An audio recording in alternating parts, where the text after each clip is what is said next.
ఇది దేవుడు ఉదయకాలం నుంచి మనతో మాట్లాడుతూ ఉన్నాడు. ఇంకా ఎన్ని వచనాలు ఉన్నాయి?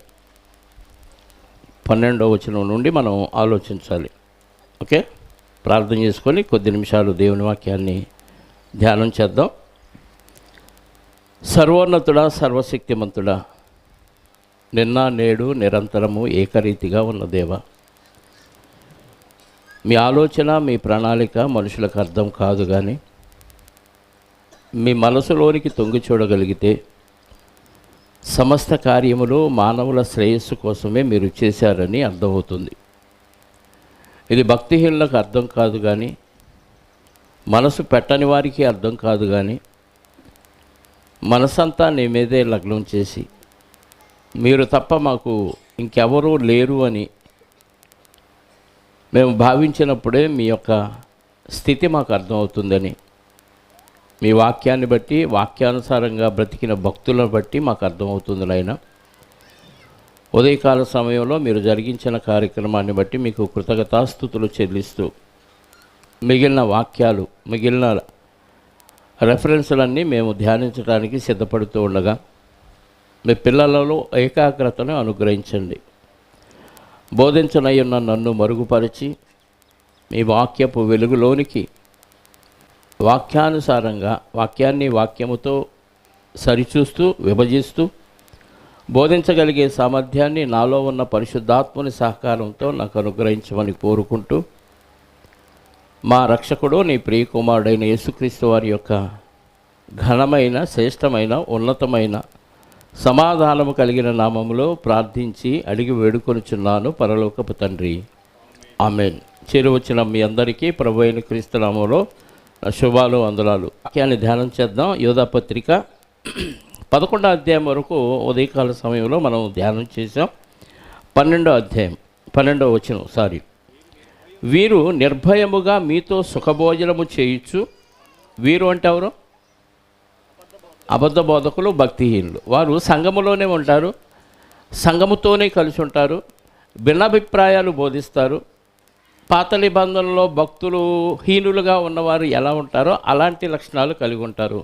ఒక కయ్యూరు లాంటి వారు, ఒక బిలాము లాంటి వారు, ఒక కోరహు లాంటి వారు, ఇంకా సొదొమ గొమొర్రా లాంటి వారు, ఇలాంటి లక్షణాలు కలిగిన వారు సంఘములో ఉంటారు.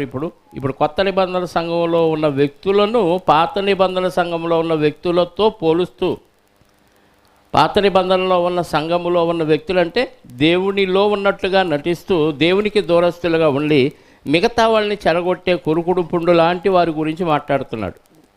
వీరు మీతో ఏ భోజనం చేస్తారంట? సుఖభోజనము చేయుచు తమ్మును తాము నిర్భయముగా పోషించుకొనుచు మీ ప్రేమ విందులలో దొంగ మెట్టలుగా ఉన్నారు. వీరంటే భక్తిహీనులు. ఎలా ఉన్నారంట? ఎలా ఉన్నారు? మీ ప్రేమ విందులలో అంటే ఆ కాలంలో క్రీస్తు మొదటి శతాబ్దంలో అందరూ స్థిరాస్తులను నమ్మి అపోస్తుల పాదాల దగ్గర పెట్టి, అందరూ కలిగినది అందరూ అపోస్తుల దగ్గర పెడితే అపోస్తుల వారి వారి అక్కర కొలది పంచిపెట్టిరని మనం అపోస్తుల కార్యాల గ్రంథంలో చదువుకుంటాం. అలా జీవిస్తున్న కాలంలో కొంతకాలం తర్వాత ఈ చరస్థిరాస్తులు అమ్మే కార్యక్రమాలు పోయినాయి, కానీ వారానికి ఒకసారి సంఘముగా సమాజముగా కూడటం ప్రారంభమయ్యి వారానికి ఒకసారి ప్రభు బల్లలో చేయి వేస్తూ ఆ కార్యక్రమానికి జరిగేది. ప్రభు బల్ల ఆరాధన మనం తీసుకుంటాం కదా, అందులో కార్యక్రమాల్లో పాల్గొంటూ అదే సమయంలో అందరూ కలిసి ప్రేమ విందు అనేది ఒక కార్యక్రమం ఏర్పాటు చేసుకునేవాళ్ళు. దాని పేరు అగాపే. ఇప్పుడు కూడా సంఘాలు ఉన్నాయి కదా. అగాపే అంటే ప్రేమ. అగాపే అంటేనే గ్రీకు భాషలో ప్రేమ అని అర్థం. ఆ విందు పేరేంటి? అగాపే గ్రీకు భాషలో, తెలుగులో ప్రేమ విందు. అది ఏర్పాటు చేసుకునేవాళ్ళు. ఆ విందుకి ఏం చేసేవాళ్ళు అంటే వాళ్ళ స్థాయిని కొద్దీ, వాళ్ళ యొక్క స్తోమత కొద్దీ వంటకాలు వండుకొచ్చేవాళ్ళు. కొంతమంది ఒకళ్ళు సాంబారు, ఒకళ్ళు పప్పు, ఒకళ్ళు వంకాయో, ఏదో వాళ్ళ సామర్థ్యం కొలది వాళ్ళు అన్ని పదార్థాలు వండుకొని వచ్చి అందరూ కలుపుకొని అవన్నీ కలిపేసి అందరూ కలిసి తినేవాళ్ళు. తక్కువ తెచ్చినోడు, అసలు తేనోడు, ఎక్కువ తెచ్చినోడు అందరూ కలిపేసేవాళ్ళు, కలిపి హ్యాపీగా తినేసేవాళ్ళు. ఇప్పుడు తేనోళ్ళు ఉంటారు కదా, తేనోళ్ళు ఎవరు? వీరు ఎవరి గురించి అయితే మాట్లాడారో వారు తయారు. పోనీ లేనివాళ్ళు అంటే వాళ్ళు కూడా ఉన్నవాళ్ళైనా వాళ్ళు ఏం తయారు, కానీ వాళ్ళు ఏం చేస్తారంటే అందరితో కలిపి మేము కూడా తెచ్చామనిపించుకొని హ్యాపీగా వాళ్ళ కడుపు నింపు వేసుకుంటూ ఉంటారు. ఆ విషయాన్ని అక్కడ రాయించాడు దేవుడు. అంటే సంఘంలో కొంతమంది ఎలాంటి వాళ్ళు ఉంటారు, ఇలాంటి వాళ్ళు అందరితో సమానంగా కలిసి ఉండాలనే హక్కు కోరుకుంటారు, కానీ అందరితో సమాన బాధ్యతలు స్వీకరించరు. ఇక్కడ కేవలం భోజనం గురించే మాట్లాడాడు. వీరేం చేస్తారంట? ప్రేమ విందుల్లో మీతో దొంగమెట్టలుగా ఉన్నారు. దొంగమెట్టలంటే సంఘములో ఉన్నట్టుగానే ఉంటారు, అందరితో కలిసి ఉన్నట్టుగానే ఉంటారు, కానీ వీళ్ళు దొంగలు. వాడు తయారు అందరూ భోజనాలు వండుకోనో, సాంబార్ వండుకోనో, కూర ఏదో ఒకటి తీసుకొచ్చి సంఘంలో పెట్టి అందరూ సమానంగా పంచుకొని తింటే దాన్ని ప్రేమ విందని పేరు పెడితే, వీళ్ళు తేకుండా మేము కూడా తెచ్చామన్నట్టుగా మాకు ఎక్కువ రావాలి వాటా అన్నట్టుగా మీతో కలిసి సహభోజనం చేస్తూ దొంగమెట్టలుగా ఉంటారు.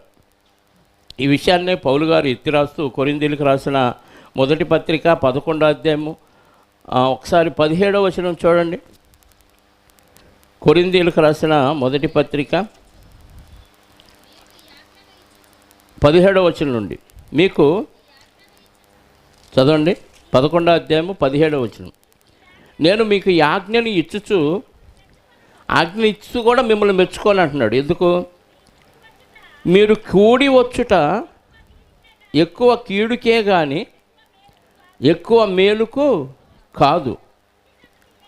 మొదటి సంగతి ఏమనగా, మీరు సంఘమందు కూడి ఉన్నప్పుడు మీలో కక్షలు కలవని వినుచున్నాను. సంఘంలో కూడేది ఎందుకండి? సంఘంలో కూడేది ఎందుకు? మనం చెప్పండి, మేలు కోసమా కీడు కోసమా? సంఘానికి వెళ్ళి నేను చెడిపోయానండి అంటాడు ఎవడన్నా, ఏమనాలి?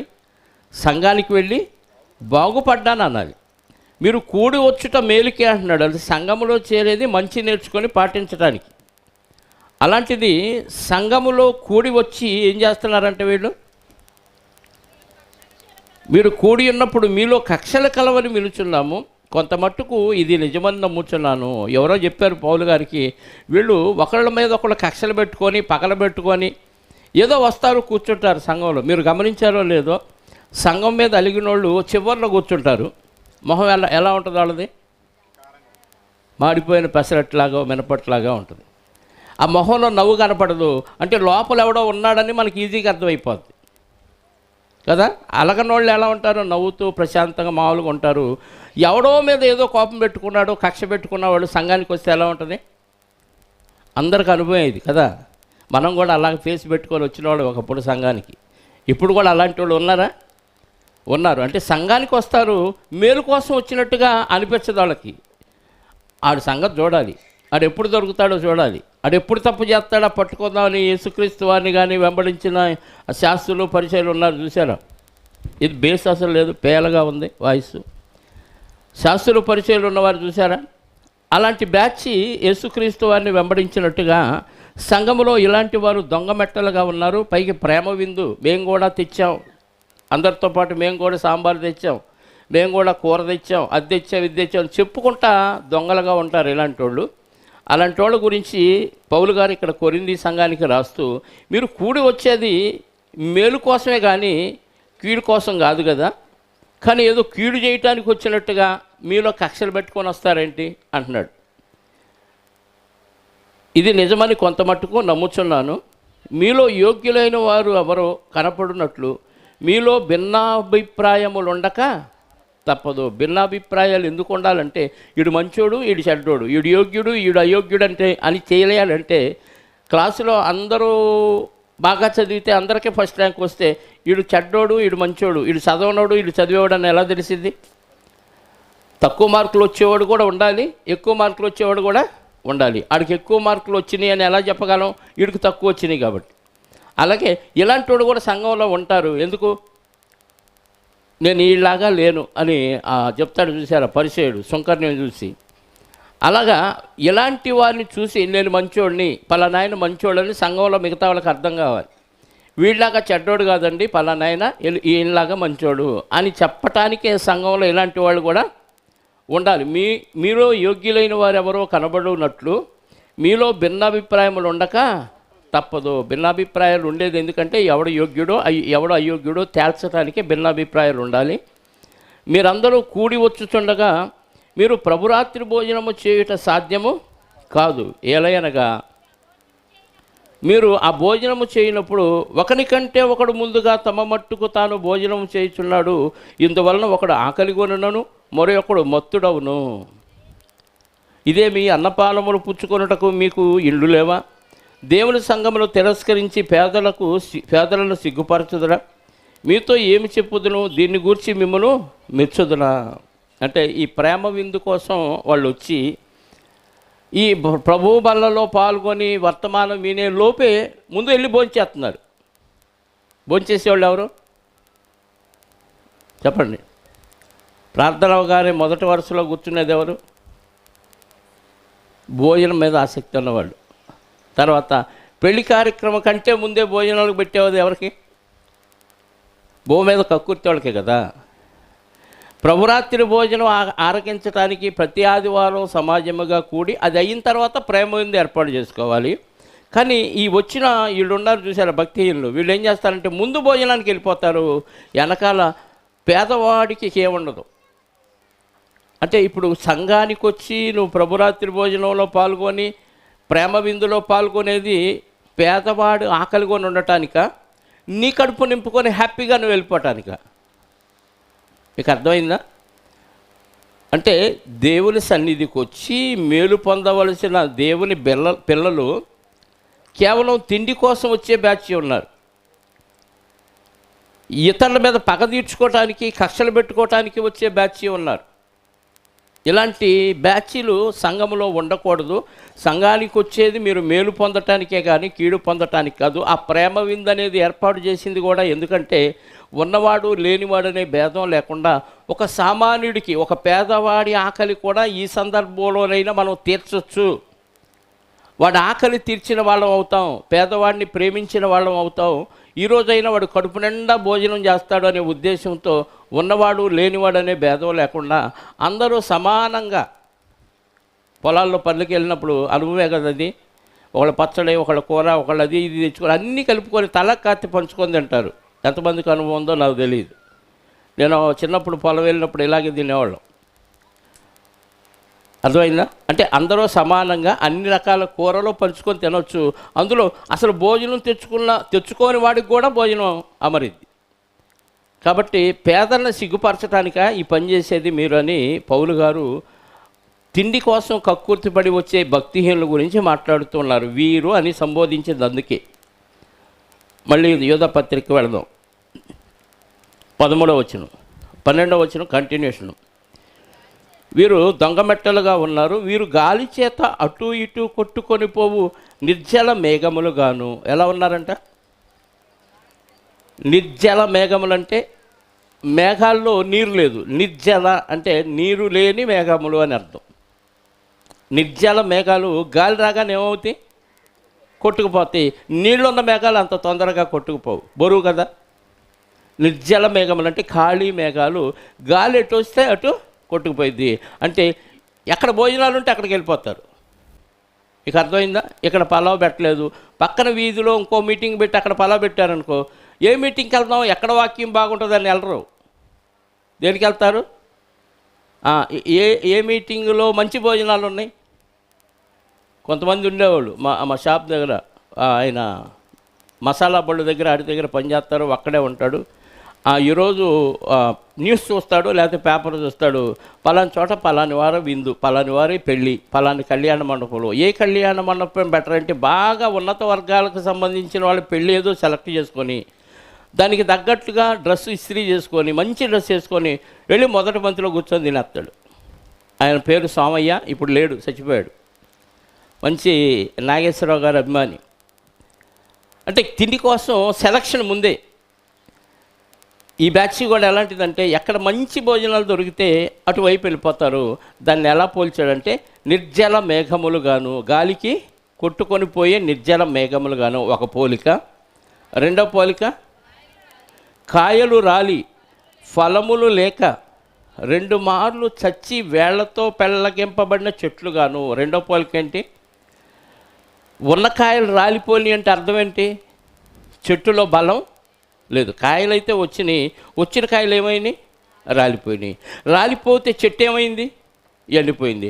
ఎండిపోయిన చెట్టు ఎట్టాగో బతికింది, బతికి మళ్ళీ రెండోసారి చచ్చిపోయి, ఈసారి రెండోసారి చచ్చిపోతే చెట్టు వేళ్లతో సహా ఎండిపోయి కుళ్ళిపోయి పెళ్ళగింపబడుతుందంట. 2 మార్లు కాయలు రాలి 2 మార్లు వేళ్లతో 2 మార్లు చచ్చి వేళ్లతో పెళ్ళగింపబడిన చెట్లుగాను తమ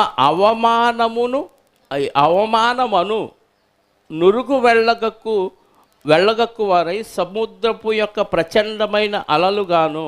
మూడో పోలికండి. ఒకటేమో నిర్జల మేఘాలు, అంటే గాలికి ఎటో పడితే అటు కొట్టుకొని పోయే మేఘాలు, నీళ్లు లేని మేఘాలుగాను. 2 ఉన్న కాయలు రాలిపోయినాయి, అంటే చెట్టులో సరుకు లేదు, ఒకసారి చచ్చిపోయింది, ఎట్టాగో బతికిన చెట్టు మళ్ళీ చచ్చిపోయి చివరికి వేళ్లతో సహా, అంటే పునాదులతో సహా కదిలిపోయే బ్యాచ్ ఇది. ఆల్రెడీ ఒకసారి వెలిగింపబడ్డారు, మళ్ళీ చచ్చిపోయారు, మళ్ళీ దేవుడి దయ వల్ల మళ్ళీ సంఘంలోకి వచ్చారు, మళ్ళీ బాగుపడదాం అనుకునే లోపు ఈసారి అసలు పూర్తిగా నాశనం అయిపోయారు. ఒక్కసారి చాలండి, ఒక్కసారి మారు మనసు పొంది దేవుళ్ళలోకి వచ్చిన తర్వాత ఇంకా వెనక్కి తిరిగి చూడకూడదు. నాగటి మీద చేయి పెట్టి వెనక తిరిగి చూచువాడు నాకు పాత్రుడు కాడు. వచ్చాడు, పాడైపోయాడు. వచ్చిన ఆవిడ మళ్ళీ పాడైపోయింది. మళ్ళీ ఎవరో వెళ్ళి వాక్యం చెప్పడం వల్ల మళ్ళీ సంఘానికి వచ్చారు. వచ్చిన వాళ్ళు ఏమన్నా ఈసారన్నా స్థిరంపడి బలపడి మళ్ళీ ఈసారి డెవలప్ అవుతారంటే లేదు. ఏమవుతారు? పూర్తిగా నాశనం అయిపోయి నరకానికి కన్ఫర్మ్ చేసుకుంటారు టికెట్. ఆ బ్యాచ్ గురించి మాట్లాడుతున్నాడు. మూడో పోలిక. నాలుగో పోలిక తమ అవమానమును నురుగుని దేంతో పోల్చాడంటే అవమానము. నురుగు ఎప్పుడు వచ్చేది చెప్పండి? మీరు స్నానం చేసిన తర్వాత మళ్ళీ స్నానం చేయండి రెండోసారి, ఏమొచ్చింది? నురుగు వచ్చిద్దా? సరే, దాన్ని పక్కన పెడదాం. మురికి కాలువలో నీళ్లు స్పీడ్గా ప్రవహిస్తున్నాయి అనుకోండి, ఏమొచ్చింది? ఎందుకు వచ్చింది? నురుగు వచ్చింది. ఎందుకు వచ్చిందంటే మురికంతా నురగ రూపంలో బయటికి కనపడుద్ది. నురగ తెల్లగా ఉంటుంది. ఆ మున్సిపాలిటీ కాలువలు చూడండి, స్పీడ్గా ప్రవహించే నురుగుగా ఉంటాయి, భయంకరమైన కంపు. సముద్రపు ఒడ్డుకి వెళ్తే మనం ఆ సముద్రపు ఒడ్డున, ఇప్పుడున్న సముద్రపు ఒడ్డున కొన్ని ప్రాంతాలు చూస్తే క్యారీ బ్యాగులు, ఖాళీ బాటిల్స్, సీసాలు, చెత్త చెదారం అంతా ఒడ్డుకి కొట్టుకొచ్చింది. అలల చేత ఒడ్డుకు కొట్టుకొచ్చింది. తమ అవమానమని నురుగు వెళ్ళగక్కు ప్రచండమైన సముద్రపు యొక్క ప్రచండమైన అలలుగాను అంటున్నాడు. అంటే సముద్రము నురుగుని బయటికి వెళ్ళగక్కిందంటే అర్థం ఏంటంటే సముద్రంలో ఉన్న ఆ కంపంతటిని బయటికి ఒడ్డుకు చేర్చింది.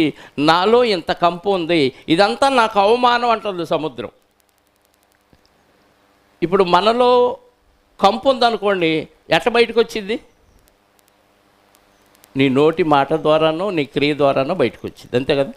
దీన్ని నురుగు అంటున్నాడు, కంపు నురుగు అంటున్నాడు. అంటే నీలో ఎంత అవమానం ఉందో ఇదంతా బయటికి కక్కేస్తూ ఉంటారు. అంటే ఈ బ్యాచ్ ఏం చేస్తారంటే ఎదుటోళ్ళ మీద ఎప్పుడు ఆడిపోసుకుంటూనే ఉంటారు, ఎదుటోళ్ళ మీద బడి ఏడుస్తూనే ఉంటారు, ఎదుటోళ్ళ గురించి పనికిమాలిన కబుర్లన్నీ ఇతరులకు చెబుతూనే ఉంటారు. అంటే వాళ్ళలో ఉన్న ఆ ద్వేషభావం వాళ్ళ యొక్క మాటల ద్వారా, వాళ్ళ క్రియల ద్వారా బయటికి వెళ్ళగక్కుతూనే ఉంటారు. ఈ భక్తి లేని అవిశ్వాసులు లాంటి వారు వీరు. ఎన్ని రకాలుగా వాళ్ళని పోల్చాడో చూడండి దేవుడు. ఒకటేమో నిర్జల మేఘములు, 2 కాయలు రాలి 2 మార్లు కాయలు రాలి ఫలములు లేక 2 మార్లు చచ్చి వేళ్లతో సహా పెళ్ళగించబడిన చెట్లుగాను. 3 తన అవమానమనే నురుగును వెళ్ళగక్కు సముద్రము యొక్క ప్రచండమైన అలలుగాను. 4వది, మార్గము తెప్పి తిరుగు చుక్కలుగాను ఉన్నారు. 4 రకాలుగా పోల్చాడు వీడు. ఈ 4 రకాలు ఒకే బ్యాచ్ గురించా? ఒకే బ్యాచ్ గురించి. ఈ 4 అవార్డులు వాళ్ళకే ఇచ్చాడు. చుక్కలు మార్గం తప్పి తిరుగుతాయా? స్టార్స్. దేవుడు ప్రకృతిలో కోటాను కోట్ల నక్షత్ర రాశులను చేశాడు. భూమి చుట్టూ చాలా గ్రహాలు ఉన్నాయి. ఒక్కొక్క గ్రహానికి ఒక్కొక్క రూట్ వేసాడు. కనపడదు, అది కక్ష్య అంటారు శాస్త్రవేత్తలు. కక్ష కాదు, కక్ష అంటే మనలో ఉండేది, దాన్ని ఏమంటారు? కక్ష్య అంటే రూటు అని. కనిపించని రూట్ ఉంది. విమానాలకు రూటులు ఉన్నాయా? చెప్పండి, విమానాలకు రూట్ ఉందా? కనపడదు, వాళ్ళకే తెలుస్తుంది. ఆ సిగ్నల్ ద్వారా అర్థమైంది వాళ్ళ రూటు. అలాగే ఈ గ్రహాలకు కూడా దేవుడు కక్షలు ఏర్పాటు చేశాడు. దేని కక్షలో అదే తిరగాలి రౌండ్గా. భూమికి ఒక కక్ష ఉంది, చంద్రుడికి ఒక కక్ష ఉంది, సూర్యుడికి ఒక కక్ష ఉంది. భూమి చుట్టూ తిరిగే, ఈ సూర్యుడి చుట్టూ తిరిగే గ్రహాలకి ఒక్కొక్క దానికి ఒక్కొక్క కక్ష ఉంది. స్టార్స్ కూడా కొన్ని కక్షలు ఉన్నాయి. ఒక్కొక్క స్టార్కి ఒక్కొక్క రోడ్డు ఉంది. రోడ్డు అంటే దారి. ఈ దారిలో అవి తిరగాలంతే. దేవుడు దేని దారి దానికి పెడితే అది దారిలోనే తిరగాలి. ఆ దారిలో తిరగకుండా కొన్ని నక్షత్రాలు ఏమవుతాయి అంటే అప్పుడప్పుడు రాలిపోతూ ఉంటాయి. రాలిపోయే నక్షత్రాలను మనం ఏమంటాం? ఉల్కలు అంటాం. విన్నారా? తోక చుక్క అంటాం. అప్పుడప్పుడు నక్షత్రం పరిగెత్తుంది అంటాం. నక్షత్రం పరిగెత్తదు, దాని పని అయిపోయి రాలిపోయింది. రాలిపోయేటప్పుడు ఆరిపోయే దీపానికి వెలుగెక్కువ అన్నట్టుగా ఆ నక్షత్రం వెలుగుతూ వెళ్ళిపోయి తప్పని రాలిపోయి. ఎందుకు వెలుగుతూ వెళ్ళిందంటే అది దారి తప్పింది. అంటే దేవుడు ఏర్పాటు చేసిన మార్గంలో కాకుండా, దేవుడు ఏర్పాటు చేసిన రూట్లో కాకుండా మార్గము తప్పితే ఆ చుక్కేమైపోయిందంటే చీకటి అయిపోయింది. దాన్ని బ్లాక్ హోల్స్ అంటారు శాస్త్రవేత్తలు. దాన్ని తెలుగులో కృష్ణ బిలం అంటారు. తెలుసా? ఎందుకు? దాని పని అయిపోయింది. ఇక దారిలో లేదు. దారిలో ఉంటే వెలుగుతూ ఉంటుంది. దేవుడిచ్చినంతకాలం వెలుగుతూనే ఉంటుంది. సూర్యచంద్ర నక్షత్రాలు ఉన్నంతకాలం, అంటే ప్రభువు 2వ రాకడ వరకు ఇవన్నీ కక్షలో తిరుగుతూనే ఉంటాయి. ఎప్పుడైతే ఏ నక్షత్రం అయితే దారి తప్పుతుందో ఆ దారి తప్పిన నక్షత్రం ఏమైంది? ఆరిపోయింది. భక్తిహీనుల్ని 4 ఉపమానాలతో పోల్చాడు. ఒకటేమో నిర్జల మేఘములు, 2 కాయలు రాలి 2 మార్లు వేళతో చచ్చి పెళ్ళగింపబడిన చెట్టులాగా, 3 తన అవమానమనే నురుగును మెల్లగక్కు సముద్రం యొక్క ప్రచండమైన అలలుగాను, 4 తన మార్గము తప్పి తిరుగు చుక్కలుగాను ఉన్నారు. అంటే వీళ్ళందరూ రూటు మారిపోయినోళ్ళు, పనికి మాలినోళ్ళు, దేవునికి ఏమాత్రం పనికి రానివాళ్ళు. వీళ్ళందరూ ఎక్కడున్నారు? ఇంతకీ సంఘములోనే ఉన్నారు. దేవుని సంఘంలో ఉన్న వాళ్ళందరూ మంచోళ్ళు అనుకుంటే పొరపాటు. వాళ్ళ క్రియలను బట్టి వాళ్ళు మంచోళ్ళో చెడ్డోళ్ళో మనకు అర్థమైపోయింది. కొన్ని మంచి పనులు చేశారు కాబట్టి ఇక అంత మంచోళ్ళే అనుకుంటే కూడా పొరపాటు. ఎంత మంచి పనులు చేసినోడైనా ఒక్క చెడ్డ పని చేస్తే చాలు వాడు కంపే. అందుకే పరిశుద్ధతను చాలా జాగ్రత్తగా కాపాడుకోవాలి. చిన్న రిమార్కు లేకుండా కాపాడుకుంటేనే అంతంత మాత్రం. చిన్న రిమార్క్ వస్తే ఈ చిన్న రిమార్క్ ఏమైందంటే పెద్ద హోల్ అయిపోద్ది. చిన్న తప్పు చేసామంటే దారి తప్పటానికి హోల్ రెడీ చేసుకున్నామని అర్థం. చిన్నదే కదని మనం ఈజీగా తుస్కారంగా తీసేస్తాం. ఈ చిన్న తప్పు మన భవిష్యత్తు పరలోకానికి వెళ్లకుండా చెడగొట్టేది. అందుకే అప్పుడప్పుడు పెద్దోళ్ళు అంటారు, వీడు ఎలుకలు దూరే కన్నాలు పూడుతాడు కానీ ఏనుగులు దూరే కన్నాలు వదిలేస్తాడండి అంటాడు. అంటే పెద్ద వాటిని వదిలేసి చిన్నవి పట్టుకుంటాడంట. ఏమిలా ఆ పెద్ద కంతలోంచి ఎలుకలేంది ఏనుగులేంది అన్నీ వచ్చేస్తున్నాయి. చిన్న కంతలు పూడితే ప్రయోజనం ఉంది, ఎలుకలే ఆగిపోతాయి. అంతేనా? ఎలుకలు కూడా రావటానికి పెద్ద కన్నం ఉంది. అందుకే చిన్న పామునైనా పెద్ద కర్రతో కొట్టమన్నారు.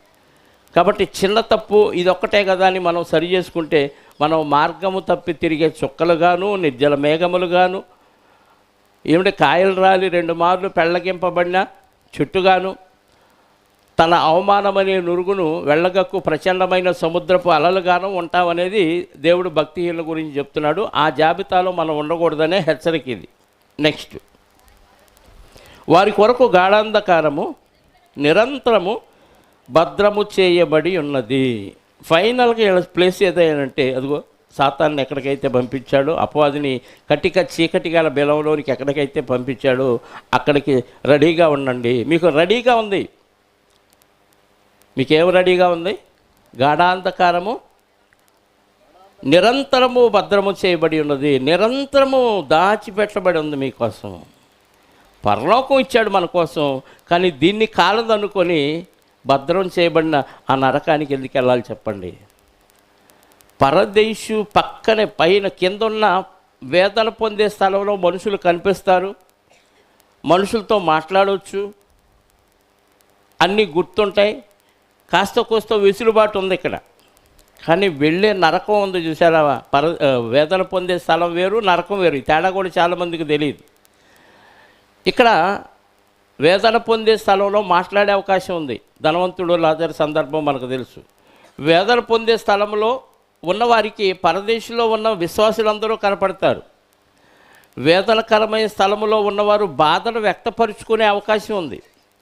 కానీ ఇక్కడి నుంచి ప్రభు రెండవ రాకడలో నరకానికి వెళ్ళిపోయామనుకోండి, అక్కడ ఏమీ ఉండదు.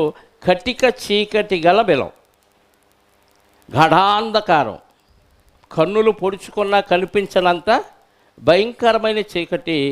అక్కడ ఏడ్పును పండ్లు కొరుకుట, ఏడ్పును పండ్లు కొరుకుట. ఈ రెండే మాటలు లేవు, డైలాగులు లేవు. ఏముంది? గాఢాంధకారంలో ఇదే జరిగేది. ఏమి కనిపించదు. కనిపిస్తే కదా ఏమన్నా మాట్లాడటానికి. ఎవరో కనిపించినప్పుడు నీవంతటి నువ్వే బాధ అనుభవిస్తూ ఉంటే ఇంక ఏడ్పు, బాధపడటం, పళ్ళు కొరకటం తప్ప ఏముంటుంది చెప్పండి? ఇక్కడేమో చలామణి అయిపోయిన ఈ లక్షణాలన్నీ. సంఘములో ఎవరేం చేసినా ఎవడు ఏం చేయలేడు. మహా అయితే గెంటేస్తాడు, లేకపోతే రెండు మాటలు అంటారు.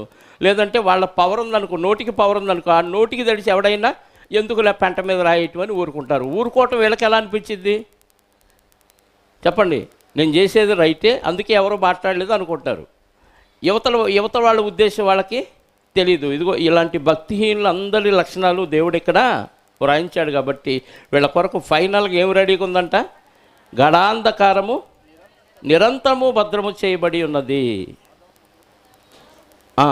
14వ వచనం, ఆదాం మొదలుకొని 7వ వాడైన హనోకు కూడా వీరిని గూర్చి అంటే భక్తిహీనులు, దొంగ బోధకులు గూర్చి ప్రవచించి ఇట్లా నేను అంటే ఆదాం గారి దగ్గర నుంచి భక్తిహీనులు ఉన్నారా చెప్పండి? ఆదాం గారి దగ్గర నుంచి భక్తిహీనులు ఉన్నారా? నోవాహు గారి కాలం వరకు ఉన్నారు. హనోక్ గారి దాకా ప్రవచిస్తూనే ఉన్నారంట. ఆ తర్వాత నోవాహు గారు ప్రవచించారు. అర్థమైందా? నోవాహు గారి కాలంలో కూడా యేసుక్రీస్తు వారు ఆత్మరూపిగా వెళ్ళి వారికి ప్రకటించినట్లుగా మనకు పేతురు గారు రాశాడు. ఇప్పుడు వద్దులండి, ట్రైన్ స్పీడ్గా వెళ్ళాలి కదా. వీటి గురించి ఆదాం మొదలుకొని 7వ వాడైన హనోకు కూడా వీరిని గూర్చి ప్రవచించి ఇట్లా నేను ఇదిగో అందరికీ తీర్పు తీర్చుటకును వారిలో భక్తిహీనులందరూ భక్తిహీనముగా చేసిన వారి భక్తిహీన క్రియలన్నిటిని గూర్చియు భక్తిహీనులైన పాపులు తనకు విరోధముగా చెప్పిన కఠినమైన మాటలన్నిటినీ గూర్చియు వారిని ఒప్పించుటకు ప్రభువు తన వేవేల పరిశుద్ధ పరివారముతో వచ్చెను. ఇలాంటి భక్తిహీనుల గురించి ఆయన ఆదాము గారి దగ్గర గురించి హనోకు దాకా వాళ్ళు కూడా ప్రవచిస్తే వాళ్ళ మాట కూడా వినలేదు. ఫైనల్గా యేసుక్రీస్తు వారు వీళ్ళందరి భక్తిహీనులను కూడా ఒప్పించి వాళ్ళ పాపాలేంటో వాళ్ళకి తెలియజేసి ఒప్పుకునే విధంగా చేయటానికి 2000 సంవత్సరాల క్రితం భూమి మీదకి ఆయన ఏం చేశాడు? వచ్చేసాడు. అంటే భక్తిహీనులకి తీర్పు తీర్చడానికి కాదు, ఆయన భక్తిహీనుల్ని మార్చడానికి వచ్చాడు. మార్చటానికి వచ్చిన భక్తిహీనుల్ని మారిన తర్వాత కూడా మళ్ళీ భక్తిహీనులు అయిపోతే చెప్పండి? రోగం ఉంది, డాక్టర్ దగ్గరికి వెళ్ళాం, ఈ మందులు వాడుతూ ఈ పత్యాలు చేయమని చెప్పాడు. మందులు వాడుతున్నావు, పత్యాలు చేయలే, ఏమైంది? రోగం తగ్గిద్దా పెరిగిద్దా? పెరిగింది. ఇక్కడికి వచ్చావు, పాపం అనే రోగం ఉంది, వాక్యం అనే మందు వేశాడు. ఇక నుంచి ఆ తప్పులు చేయొద్దు, మళ్ళీ పాపం అంటుకుంటుంది, చేయొద్దు అన్నాడు. వాక్యం అనే మందు రాసుకుంటున్నావు, మళ్ళీ తప్పులు చేస్తానే ఉంటే రోగం పెరిగిద్ది కానీ తగ్గదు. సంఘములోకి వచ్చి కూడా మారు మనసు లేకుండా మళ్ళీ తప్పులు చేస్తూనే ఉంటే ఇంకెవడు బాగు చేస్తాడు చెప్పండి? ఆదాం గారి దగ్గర నుంచి హనోకు దాకా ఆయన ప్రవచిస్తూనే ఉన్నాడంట. కానీ ఈ భక్తిహీనులందరికీ మారు మనసును దయచేసి వారికి పాపక్షమాపణ ఇచ్చి యేసుక్రీస్తు వారి ద్వారా రక్షణ పొందటానికి అవకాశాన్ని దేవుడు ఇచ్చాడు. వేవేల పరిశుద్ధుల పరివారముతో వచ్చునన్నాడు, వచ్చేసాడు అన్నాడు. వచ్చేసాడు, ఆయన కార్యక్రమం ఆయన చేసుకుపోయాడు. అయినా ఇంకా మారకపోతే అదే చెప్తున్నాడు రచయిత. రైట్, 16వ వచనం, వారు తమ దురాశల చొప్పున నడుచుచు లాభము నిమిత్తమును కొనియాడుచు మనుషులను కొనియాడుచు సణుగువారును తమ గతిని గూర్చి నిందించువారునై ఉన్నారు. వారి నోరు డంబమైన మాటలు పలుకును. ఏం చేస్తారంటే వీళ్ళు దురాశల చొప్పున నడుచుచు, దురాశ దుఃఖమునకు చేటు. సంఘానికి వచ్చి దేనికోసం వచ్చావంటే ఏం చెప్తాడు? ప్రభు దగ్గరికి వస్తే, ఆదివారం వస్తే మంచి బోధ దొరికిద్దండి. అప్పుడు ప్రేమ ఎందుకు చెప్పాం కదా, అగాపే అని. బో కోసం వచ్చేవాళ్ళు ఉన్నారు.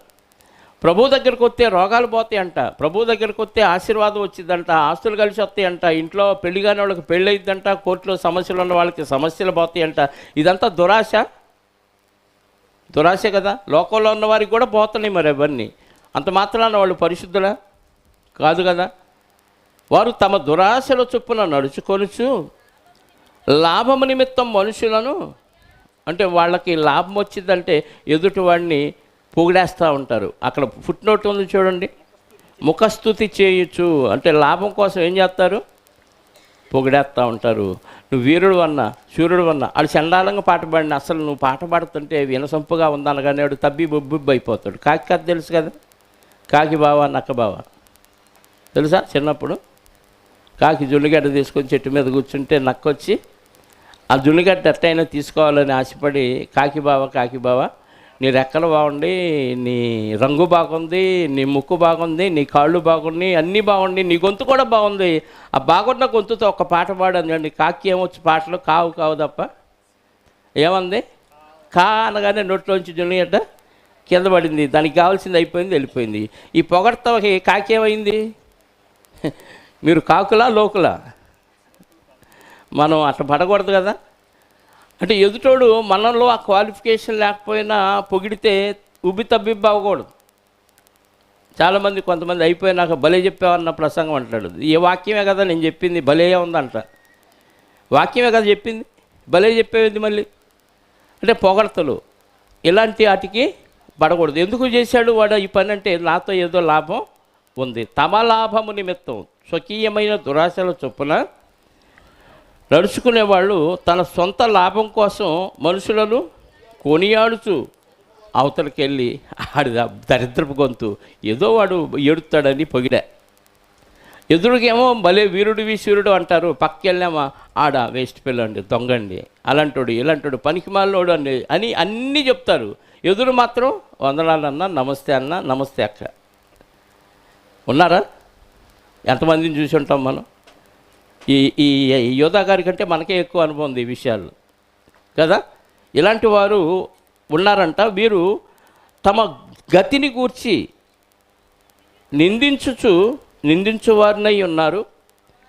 వారి నోరు అంటే నా బతుకు ఇంత దరిద్రం అయిపోయింది, అదైపోయింది, ఇదైపోయిందని తను తాను నిందించుకుంటూ, అసలు ఈ గొప్పతనం ఎలా వచ్చిందనుకో, నా గొప్పతనం నేను కష్టపడటం వల్ల, నేను వ్యాపారం బాగా తెలివిగా చేయటం వల్ల, నేను అలా చేయటం వల్ల, ఇలా చేయటం వల్ల అని వాళ్ళ గురించి వాళ్ళు గొప్పగా పొగుడుకుంటారంట.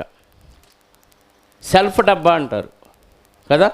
సొంతగా తను తాను గొప్పోడిగా ప్రకటించుకునేవారు. కానీ ఎదుటి వాళ్ళనేమో లాభం కోసం పొగిడేవారు. ఆడితో మనకు పని లేదనుకో, అసలు ఆడికి వందనాలు కూడా చెప్పరు, వాళ్ళతో సరిగ్గా మాట్లాడు, ఆడెవడో నాకు తెలియదు అన్నట్టు ఉంటారు.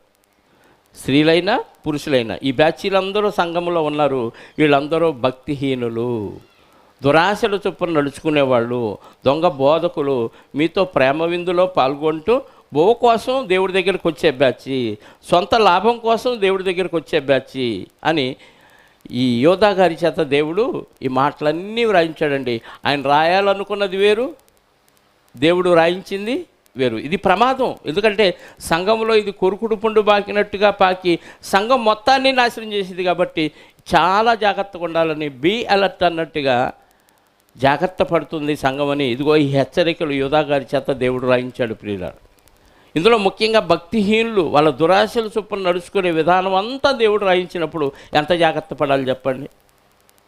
నెక్స్ట్ వచనం 17, 18. అయితే ప్రియులారా, అంత్యకాలమునందు తమ భక్తిహీనమైన దురాశల చొప్పున నడుచు పరిహాసకులుందురని మన ప్రభువైన యేసుక్రీస్తు అపోస్తులు పూర్వమందు మీతో చెప్పిన మాటలు జ్ఞాపకం చేసుకోండి. యేసుక్రీస్తు వారు చెప్పాడు, అపోస్తులు చెప్పారు. ఏమని అంత్యకాలంలో భక్తిహీనులు తమ దురాశల చొప్పున నడుచుకుంటూ సంఘంలో ప్రవేశిస్తారు అని చెప్పాడు. ఆల్రెడీ ఇప్పుడు ప్రవేశించారు. ఆయన ప్రవేశిస్తారని హెచ్చరించినా మీరు జాగ్రత్త పడాలి. ఇప్పుడు ఏం చేశారు? ప్రవేశించారు అని చెప్తున్నాడు. ఈ అంత్యకాలంలో భక్తిహీనులు ఎలా ఉంటారో యోధా గారు రాయక మునిపే పౌలు గారు రాశారు. తిమోతికి రాసిన పత్రికలో ఒకసారి చూద్దాం. 4వ అధ్యాయము 1-2 వచనాలు. కడవరి దినములలో, అంత్యదినాలన్నా కడవరి దినాలన్నా యుగముల సమాప్తి అన్నా ఇవన్నీ ఒకే విషయాన్ని మనకు తెలియజేస్తున్నాయి.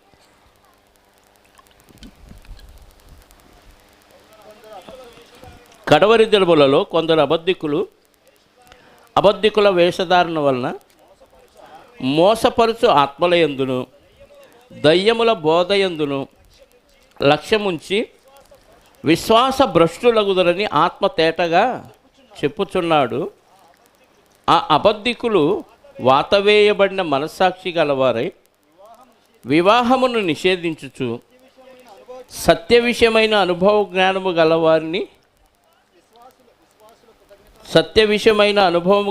జ్ఞానము గల విశ్వాసులు కృతజ్ఞతాస్తుతులు చెల్లించి పుచ్చుకొనిన ఎడల ఏదియు పుచ్చుకొను నిమిత్తమును దేవుడు సృజించిన ఆహార వస్తువులు కొన్ని తినుట మానవల్లని చెప్పుచుందురు. ఏం చేస్తారు వీళ్ళు? భక్తిహీనులు తప్పుడు బోధనలు చేస్తారు. 2వ పత్రిక 3వ అధ్యాయము 19 వచ్చింది. తిమోతికి రాసిన 2వ పత్రిక 3వ అధ్యాయము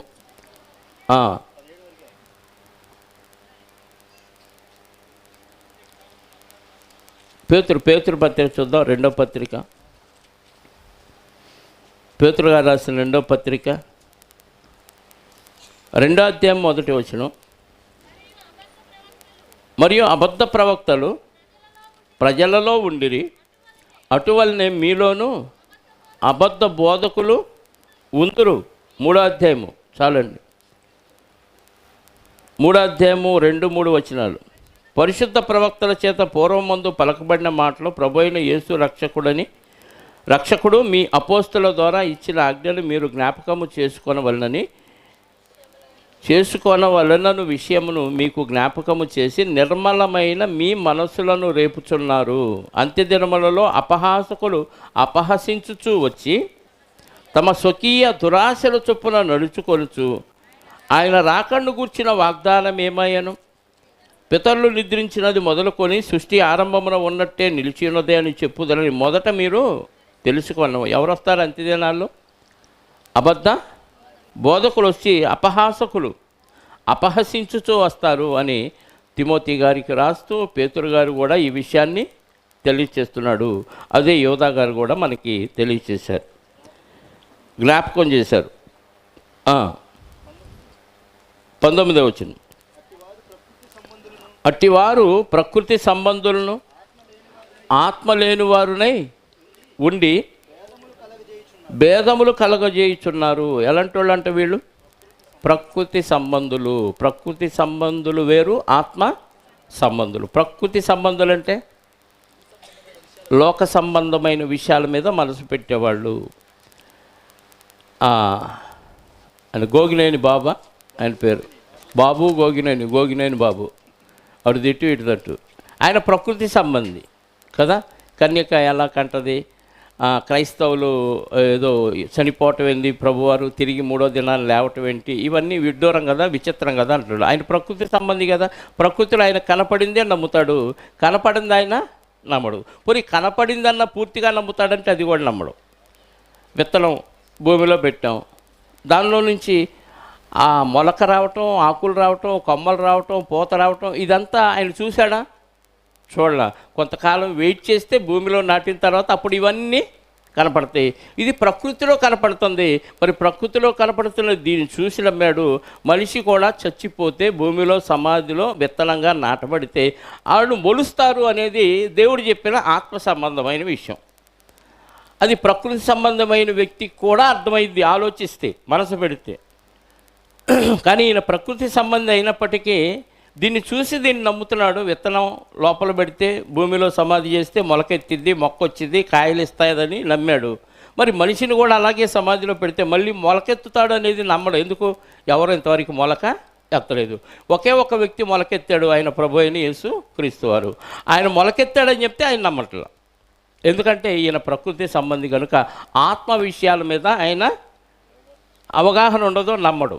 అందుకే కొరింథీ మొదటి పత్రిక 2వ అధ్యాయము 14వ వచనం ఒకసారి చదవండి. కొరింథీలకు రాసిన మొదటి పత్రిక 2వ అధ్యాయము 14వ వచనం. ప్రకృతి సంబంధి అయిన వాడు మనుష్యుడు దేవుని ఆత్మ విషయములను గోగినేని బాబు గోగినేని రైట్, అది అతనికి వెర్రితనముగా ఉన్నవి, అది ఆత్మానుభవము చేతనే వివేచింపదగును గనుక అతడు వాటిని గ్రహింపజాలడు, వాడికి బుర్ర పని చేయదు. ఆత్మానుభవము చేతనే వివేచింపదగును అంటే దేవుని ఆత్మ ఉంటేనే అవి అర్థం అవుతాయి, లేకపోతే అర్థం కావు. మనకు కూడా నువ్వు పాపివి, పాపం నుంచి విడుదల పొందాలంటే యేసుక్రీస్తుని అంగీకరించాలని సువార్త తెలిస్తే చాలు. ఆ సువార్త నమ్మి నువ్వు దేవునిలోకి వస్తే నీకు పరిశుద్ధాత్మ అనే వరాలను ఇస్తాడు. ఆ ఆత్మ నీకేం చేస్తాడు? ఇలాంటి వివేచనను అనుగ్రహిస్తాడు. కాబట్టి ఆత్మ సంబంధి అయిన వాడికి ఈ విషయాలు అర్థం అవుతాయి. శరీర సంబంధికి, ప్రకృతి సంబంధికి ఈ విషయాలు అర్థం కావు. ఎలా జరిగింది? ఎలా వస్తాడు? చెప్పాడు, ఓ అవివేకి, నువ్వు విత్తున్నది చచ్చితే కానీ అది బ్రతికింపబడదు కదా. నువ్వు విత్తున్నది గోధుమ గింజ అయినను సరే, మరి ఏ గింజ అయినను సరే, ఒట్టి గింజనే విత్తుతున్నావు కానీ రాబో శరీరమును. కొరింథీ మొదటి పత్రిక 15వ అధ్యాయం 35 నుంచి ఇదే ఉంటుంది. తీయద్దు, టైం అయిపోద్ది, ఎక్స్ప్రెస్ ఇది. కాబట్టి ఆడు ప్రకృతి సంబంధి కాబట్టి వాడికి ఈ విషయాలు అర్థం కావు. 3వ అధ్యాయం అదే కొరింథీ మొదటి పత్రిక 4వ వచనం కూడా చదవండి. సంఘంలో ఇలాంటి వాళ్ళు కూడా ఉన్నారు. ఒకడు నేను పౌలు వాడను, మరి ఒకడు నేను అపోల్లో వాడను అని చెప్పునప్పుడు మీరు ప్రకృతి సంబంధులనై అయిన మనుషులు కారా? అంటే ప్రకృతి సంబంధమైన మనుషులు సంఘంలో కూడా ఉంటారా? ఉంటారు. ఎందుకంటే నేను పలాని కులానికి చెందిన వాడిని, పలాని కులవాడే మావాడు, పలాని ఇంటి పేరటోడిని, నేను పలాని ఇంటి పేరటోడే మావాడు, నేను సంఘంలో పలానోళ్ళ బ్యాచ్. సంఘంలో బోధకులను పంచుకుంటారు.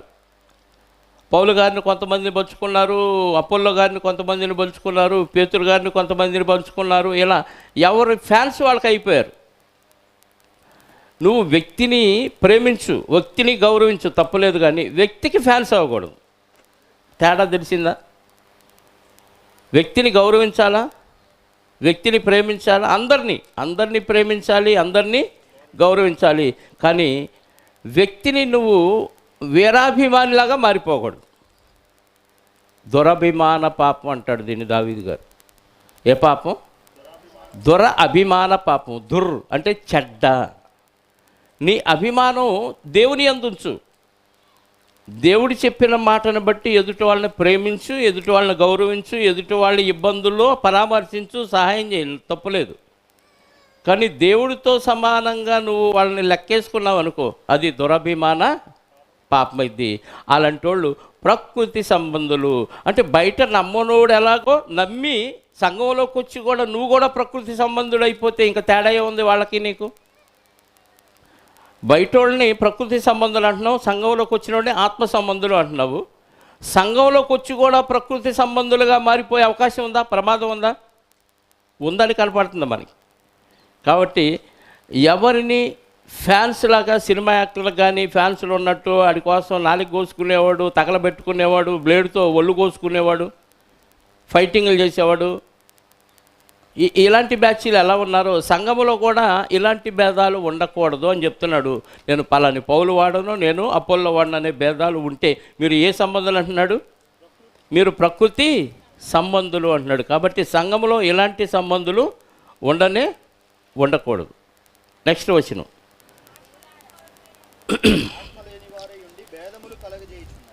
వీరు ఆ ప్రకృతి సంబంధులు ఏం చేస్తున్నారు? ఎందుకు వాళ్ళు ప్రకృతి సంబంధులు అయ్యారంటే ఆత్మ లేనివారు, పరిశుద్ధాత్మ లేనివారు. పరిశుద్ధాత్మ ఎవరికి ఉండడు?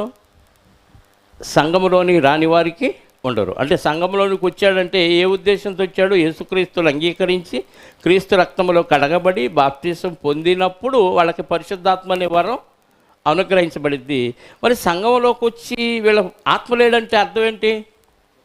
వీళ్ళు వాక్యానుసారమైన బాప్తిసం అన్నా పొందలేదు. రెండోది, ఏదో సొంత అవసరాల కోసం సంఘంలో చేర్చబడ్డారు, లేకపోతే తిండి కోసం సంఘంలో చేర్చబడ్డాడు, శరీర సంబంధమైన అవసరాలు తీర్చడం కోసం సంఘంలో చేర్చబడిన వారికి పరిశుద్ధాత్మ ఉండడు. పరిశుద్ధాత్మ లేనివాడు బయటోడైనా ప్రకృతి సంబంధే, పరిశుద్ధాత్మ లేనివాడు సంఘంలో ఉన్న ప్రకృతి సంబంధే. తేడా ఏమీ లేదు. ఆడు బయట ఉన్నాడు, ఈ లోపల ఉన్నాడు, అంతే తేడా. వీళ్ళు ఆత్మ లేని వారును భేదములు కలుగజేయుచున్నారు. ఆత్మలేడు కాబట్టి వీళ్ళు ఏం చేస్తారు? బయటోడు ఎలాగైతే గొడవలు పెట్టి ఆనందిస్తాడో వీడు కూడా సంఘములో ఉండి ఏం చేస్తాడంటే పలానామ నీ గురించి ఏముందో తెలుసా, నేను నా నోటితో చెప్పలేను అంటాడు. ఇక ఏం చెప్పడు, ఇక ఏం ఊహించుకుంటుంది అనమాట. ఏమందో ఆమెకు రాత్రి అంతా కల్లో ఆమె ఏమందో అన్నీ గుర్తొచ్చేస్తాయి. ఆమె అన్నది ఈయన చెప్పలా. ఏమన్నాడు? నా నోటితో నేను ఈ చిన్న మాట చాలు కదండి గొడవ పెడతానికి. మీ ఆయన ఎక్కడికి వెళ్ళాడా అంటాడు. పనికి వెళ్ళాడని చెప్పాడా అంటారు. పనికి వెళ్ళాడని చెప్పాడా? ఓహో సరేలే ఎందుకులే అంటాడు, అంతే. అంటే ఈమెకి ఏ డౌట్ రావాలి? ఇక ఏంది ఎలా అన్నాడు అంటే పనికి వెళ్ళలేదా, ఈయన ఎక్కడో కనపడి ఉంటాడు. ఎక్కడికి వెళ్ళేవాళ్ళు సాయంత్రం రాగానే రొసరసలాడుతా అడిగేసింది అనుకో, ఆడు పని చేసి కోపంతో వచ్చిన వాడికి ఏమనిపించింది? ఎందుకు అంత కోపం, ఏం చేసావు? వీడికి ఏం తెలియదు పాపం, నిజంగా పనికి వెళ్ళి వచ్చాడు, వీడు పెట్టాడు మధ్యలో పొల్ల. దాంతో ఏమైంది? వీళ్ళిద్దరు ఫైటింగ్. ఇక అసలు కారణం ఏముండదు, నిష్కారణంగా గొడవలు. ఇలాంటి వాళ్ళు ఆత్మ లేడు కాబట్టి ఏం చేస్తాడు? సంఘములో ఉండి మంచి వాళ్ళు చెడగొడతా ఉంటారు. వీళ్ళు ప్రకృతి సంబంధులు, ఆత్మ లేని వారునయ్యుండి భేదములు కలుగజేయుచున్నారు.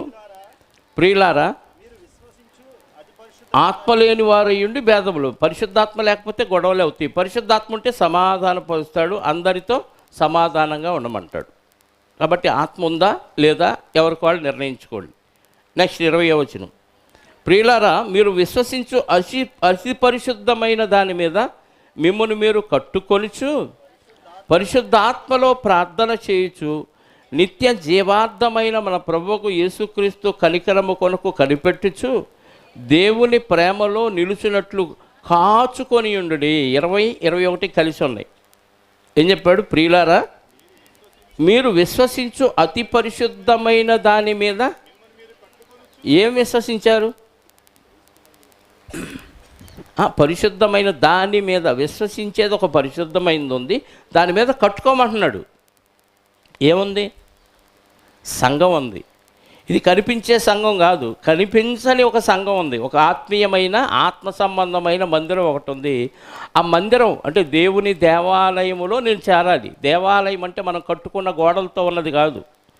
దేవుడు కట్టిన ఆత్మ సంబంధమైన మందిరం ఇంకా కట్టబడుతూనే ఉంది. పేతురు గారు రాసిన పత్రిక 2వ అధ్యాయంలో ఉంటుంది. 5వ వచనం చూడండి ఒకసారి. పేతురు గారు రాసిన పత్రిక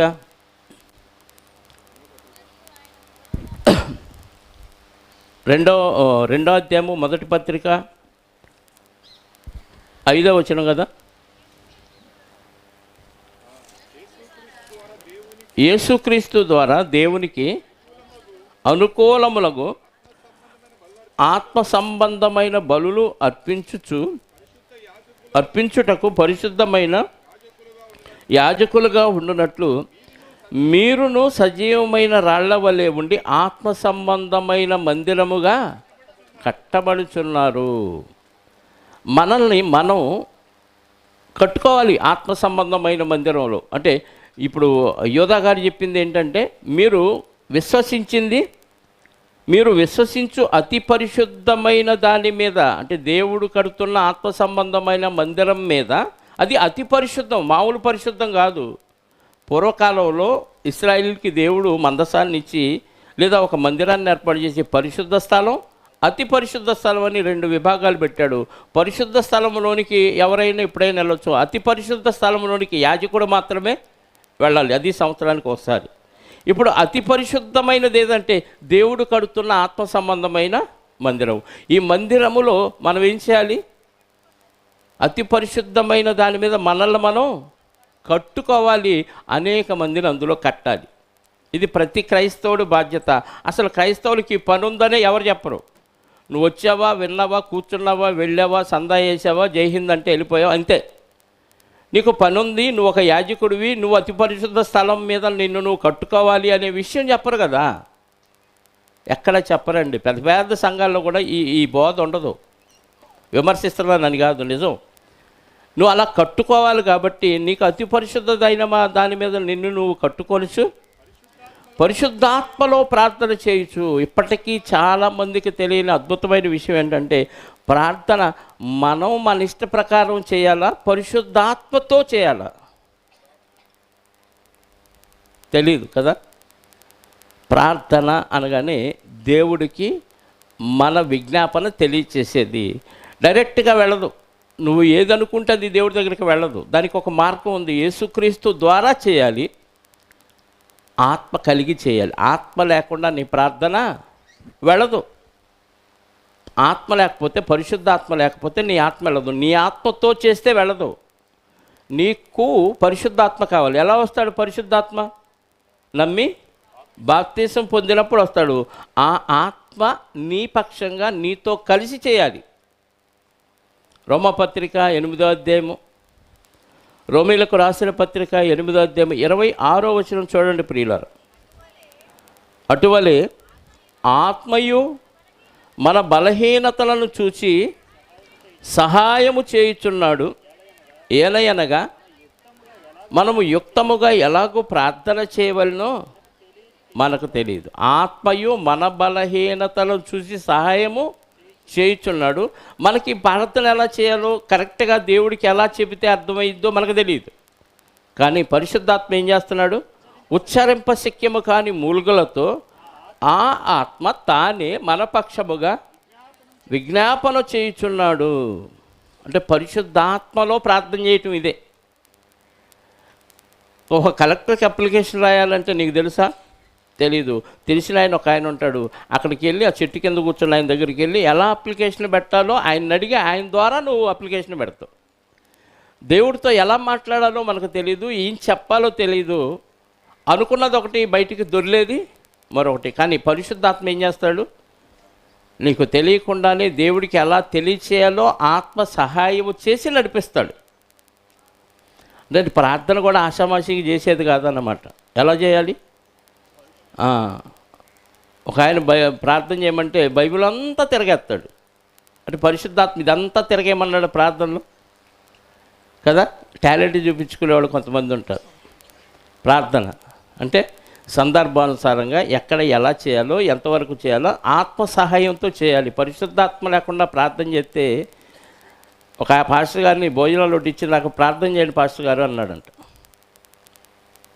అర్థమైందా? బంతి వడ్డిచ్చేశారు, ఇస్రాకులందరికీ వడ్డిచ్చేశారు. పాస్టర్ గారు భోజనం గురించి ప్రార్థన చేయంటే ప్రార్థన మొదలుపెట్టి ఇక చేస్తూనే ఉన్నాడంట. బైబిల్లో ఆ సందర్భం, ఈ సందర్భం, అక్కడ అలా చేసేవగాయా, ఇక్కడ ఎలా చేసేవగాయా నన్ను తిరగేసి ఆమె అనగానే అందరు కళ్ళు తెరిచారు.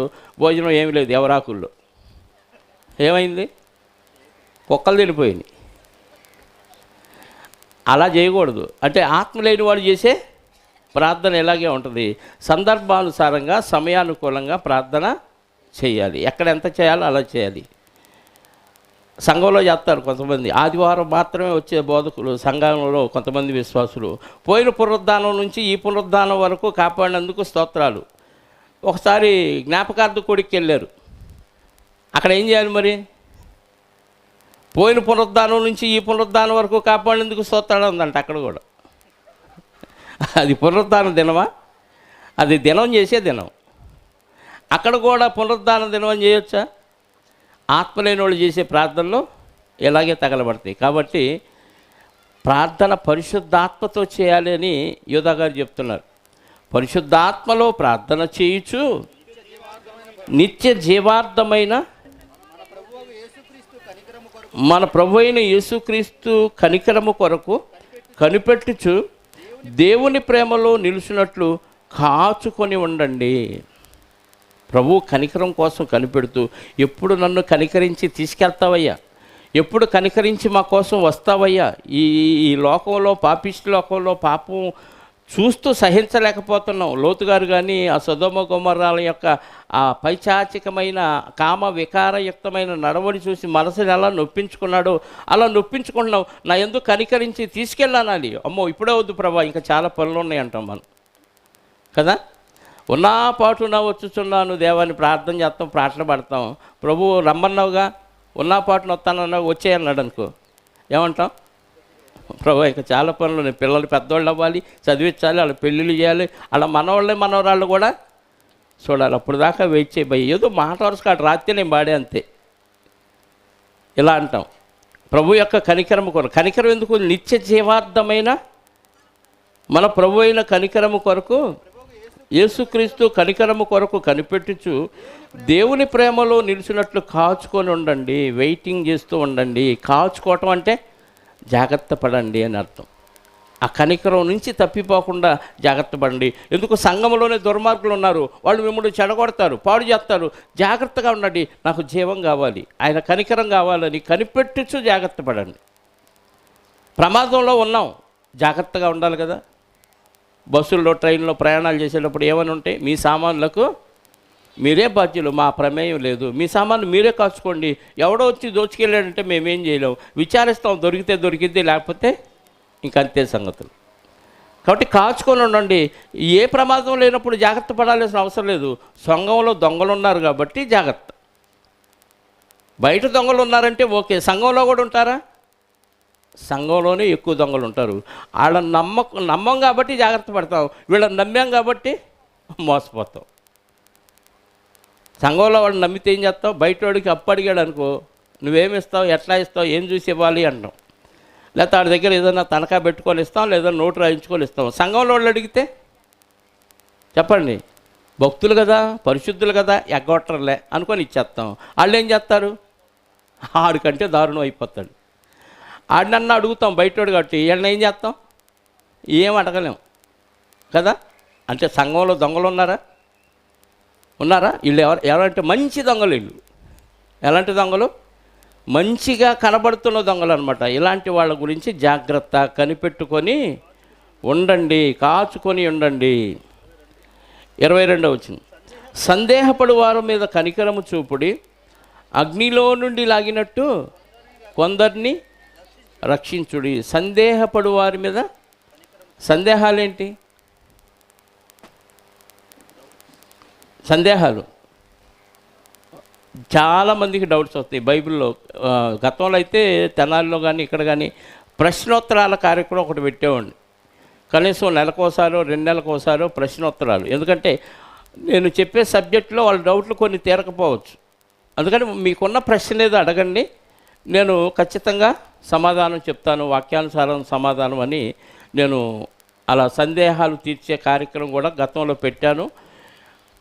లేదు, మీరు బైబిల్ చదువుతున్నప్పుడు మీరు ఏ టైంలో నాకు కాల్ చేసినా నేను ప్రతి వారి సందేహాలను తీర్చడానికి అహర్నిశలో రెడీగా ఉంటానని కూడా అనౌన్స్ చేశాను. ఏటీఎం అని, అంటే డబ్బులు కాదు. ఏటీఎం అన్నాడు కాబట్టి బాకీలు ఇచ్చేయండి, డబ్బులు ఇచ్చేయండి అనకండి. అంటే ఏ సమయంలోనైనా మెసేజ్ చెప్తాను, రెడీగా ఉంటానని అంటున్నాను. నేను షాప్లో కూడా, షాప్ మీద ఎలక్ట్రానిక్ షాప్ అని పెట్టిందేమో చిన్నగా కనపడింది. క్రిస్టియన్ కౌన్సిలింగ్ సెంటర్ అని షాప్ పెట్టాను బ్రాడీపేటలో, టీవీ షాప్. దాని మీద క్రిస్టియన్ కౌన్సిలింగ్ సెంటర్, దానికి ఇచ్చిన రెఫరెన్స్ ఇదే, సందేహపడు వారి మీద కనికరము చూపండి. చాలామంది క్రైస్తవులకి సందేహాలు ఉన్నాయి. ఆ సందేహాలు బయట పాస్టర్ గారిని అడిగారు అనుకోండి, ఏం చెప్తాడు? నీ మోకాళ్ళు అరిగేదాకా ప్రార్థన చేయి, దేవుడే బయలుపరుతాడు అంటాడు. ఒక పాస్టర్ ఏమంటాడు? పాస్టర్ గారిని ప్రశ్నలు అడుగుతావా? ప్రశ్నలు అడిగే తత్వం ఎవరితో తెలుసా? సాతాను గడిది. నువ్వు ప్రశ్నలు అడగటానికి వీల్లేదు, నువ్వు వెళ్ళిపోయి ప్రార్థన చేసుకో, దేవుడే నీకు తెలియజేస్తాడు అంటాడు. మరి ఇంకెందుకు నీ బోధ? చదువుతున్నప్పుడు అందరికీ అర్థం కాదు. నపుంసకుడు రథం మీద వెళుతూ యెషయా గ్రంథం చదువుతుంటే ఫిలిప్ గారిని పరిశుద్ధాత్మే పంపిస్తాడు, ఆయనకు చదువుతుంది అర్థం కావట్లేదు, నువ్వు వెళ్ళి చెప్పయ్యా అంటే పరిగెత్తుకుంటా వెళ్ళిపోతాడు. ఏంటి అని అంటే, ఇదిగో చదువుతున్నాను. ఎవరి గురించి ఈయన రాశాడు రచయిత అని అడిగితే, ఆయన అడగగానే రథం ఎక్కించుకుంటాడు నపుంసకుడు ఫిలిప్ గారిని. ఇద్దరు రథం మీద వెళుతూ ఆయన చదువుతున్న వాక్యాల్లోని సువార్తను అందిస్తాడు. అప్పుడు ఇద్దరు కలిసి ఆయనకు అర్థమైపోయింది, నీళ్ళు ఉన్న ఒక చోటకు వచ్చి అర్జెంటుగా నాకు బాప్తిస్మి అని అడిగితే వెంటనే బాప్తిజం. అంటే ఎవరైనా త్రోవ చూపుకుంటే నాకు ఎలాగో తెలిసిద్ది అంటాడు నపుంసకుడు. తీయొద్దు, అపోస్తల కార్యం 8వ అధ్యాయంలో ఈ విషయం అంతా ఉంటుంది. అంటే ఎవరొకళ్ళు క్లారిటీ ఇవ్వాలి, లేకపోతే అందరికీ బైబిల్ అర్థం కాదు కాబట్టి ఇదిగో ఈ తరగతులు, ఈ వాక్యం బోధకులు ఇదంతా అవసరం. ప్రతి వారిలో సందేహాలు ఉంటాయి.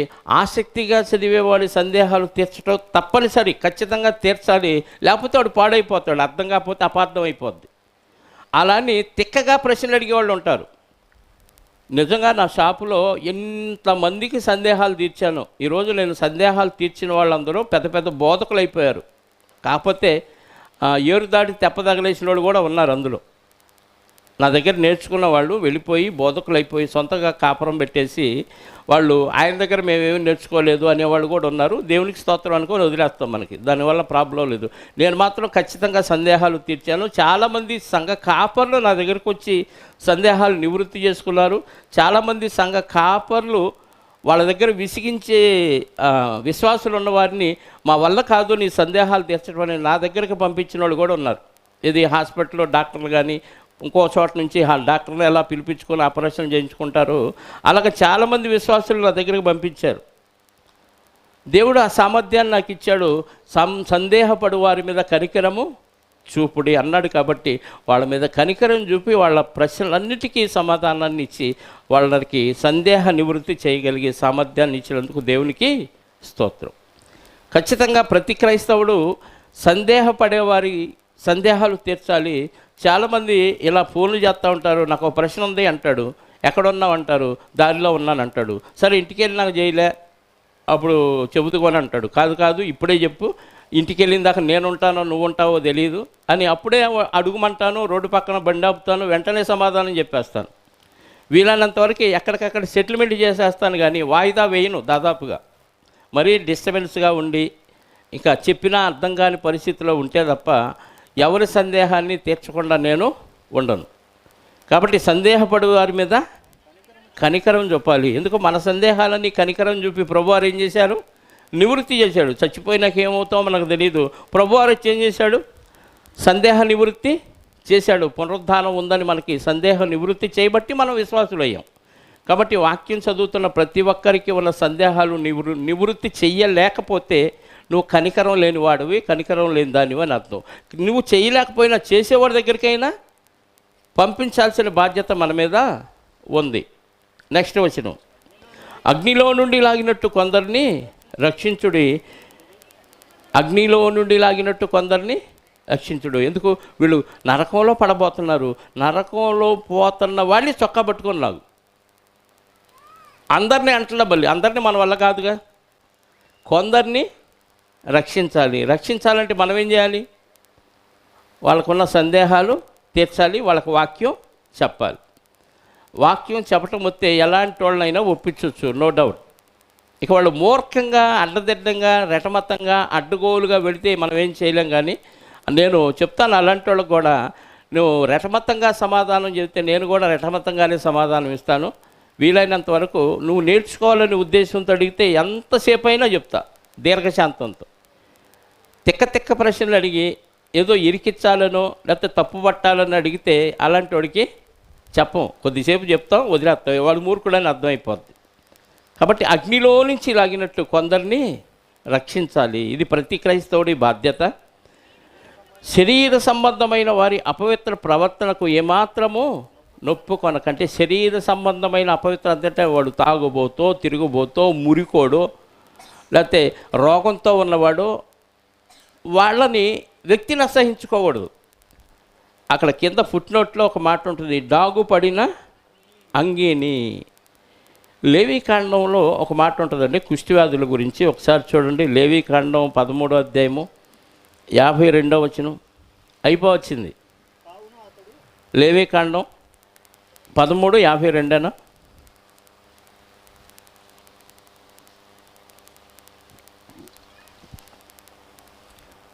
చదవండి. కావున ఏంది, ఎవరు తీయలేదా? సరుకు అయిపోయింది అందరిది. ఇప్పుడు చెప్పేవాడు అలిచిపోవాలా, వినేవాళ్ళు అలిచిపోవాలా? మీకేం తెలుసండి విని అలిచిపోవటం అంటే అంటారా?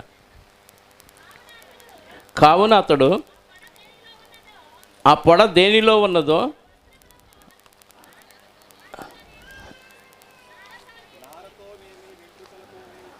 ఆ వస్త్రము నారతోనేమి వెంట్రుకలతోనేమి చేసిన పరుపును అడుగును. ముందుండ వాళ్ళు ఏమయ్యారా? బైబిల్ తెరవట్లేదా? లైటింగ్ వేయండి, మసకొచ్చినట్టుంది వీళ్ళకి. పొడను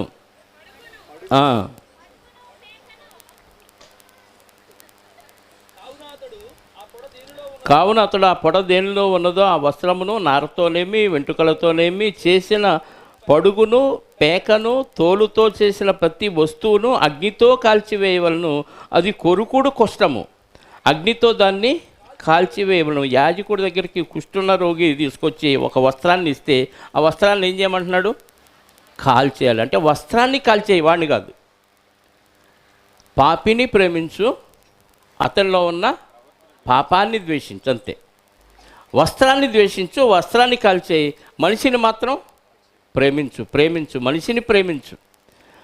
వాడి ప్రవర్తనను ద్వేషించు, ఆ వ్యక్తిని ద్వేషించకూడదు. ప్రభువారు అలా ద్వేషిస్తే మనందరం నరకంలో పడాల్సిన వాళ్ళమే. మనలో ఉన్న చెడు ప్రవర్తనను ద్వేషించి చెడుని తీసివేశాడు, మంచిని మనకుంచాడు, మంచివారిగా మనల్ని మార్చాడు. అలాగే ఇక్కడ కూడా దాని గురించే మాట్లాడుతూ, అగ్నిలో నుండి లాగినట్టు కొందరిని కరుణించుడు, శరీర సంబంధమైన వారి అపవిత్ర ప్రవర్తనకు ఏమాత్రము నొప్పుకొనక. వారి ప్రవర్తన ఒప్పుకొనక దేనిని శరీర సంబంధమైన అపవిత్ర ప్రవర్తన, చెడు కార్యక్రమాలు ఉంటే దాన్ని అసహించుకో, దాన్ని సమర్థించొద్దు. దాన్ని ఒప్పుకొనక భయముతో కొందరిని కరుణించుడి. అగ్నిలో నుండి లాగినట్టు రక్షించడం అంటే ఇదే. ఆ వ్యక్తి, నువ్వు అలాంటివాడివి, నువ్వు తాగబోతే వేస్ట్, పనికిరావు అనకూడదు. మారయ్యా, దాన్ని విడిచిపెట్టయ్యా, దాన్ని తీసేయ్యా. ఆ ప్రవర్తనను తీసేయమనాలి, వ్యక్తిని కరుణించాలి. ఇది 23వ వచనం, 24, 25. తొట్టెళ్లకుండా మిమ్మను కాపాడుటకు తన మహిమ ఎదుట ఆనందముతో మిమ్మను నిర్దోషులనుగా నిలవబెట్టుటకును శక్తిగల మన రక్షకుడైన అద్వితీయ దేవునికి మన ప్రభు అయిన యేసుక్రీస్తు ద్వారా మహిమయు మహత్యమును ఆధిపత్యమును అధికారమును యుగములకు పూర్వమును ఇప్పుడును సర్వయుగములకు కలుగునుగాక. ఆమేన్. అయిపోయింది. ఏం చేయాలి? ఎవరు రక్షకుడు? రక్షకుడు ఎవరు? యేసుక్రీస్తునా? అక్కడ ఉన్నది చెప్పండి. అందుకే అడిగింది ప్రశ్న. రక్షకుడు అనగానే మీరు యేసుక్రీస్తు పేరు చెబుతారని అడిగా. తొట్టెళ్లకుండా మిమ్మల్ని కాపాడుటకును తన మహిమ ఎదుట ఆనందముతో మిమ్మల్ని నిలువబెట్టుటకును, నిర్దోషులుగా నిలువబెట్టుటకును శక్తిగల మన రక్షకుడైన అద్వితీయ దేవునికి, తండ్రి అయిన దేవునికి యేసుక్రీస్తు ద్వారా,